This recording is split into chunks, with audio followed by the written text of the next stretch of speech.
نحمد الله العلي العظيم ونصلي على رسوله الكريم أما بعد فأعوذ بالله من الشيطان الرجيم بسم الله الرحمن الرحيم আমরা সকলে একবার অন্তর থেকে শুকর আদায় করি সকলে বলি আলহামদুলিল্লাহ আওয়াজ দিয়ে আরেকবার পড়ি আলহামদুলিল্লাহ আরেকবার পড়ি আলহামদুলিল্লাহ প্রিয় মুসলিম তাওহীদি জনতা আজকে আপনাদের এই জয়নাতুলি বাজার থেকে স্পষ্ট ভাষায় জানাই দিতে চাই আমাদের মুসলিম ভাই বোনদেরকে ফিলিস্তিনের ভাই বোনদেরকে যেভাবে ইসরায়েলের ইহুদিরা অত্যাচার করতেছে জুলুম করতেছে আমাদের মুসলমান ভাই বোনদের উপর এইভাবে আঘাত করতেছে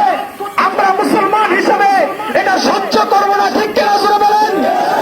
আমরা যেহেতু ফিলিস্তিনে নাই আমরা বিভিন্ন দেশের মধ্যে আছি সুতরাং সেই জায়গায় আমরা যেতে পারবো না সুতরাং আমরা যেই জায়গায়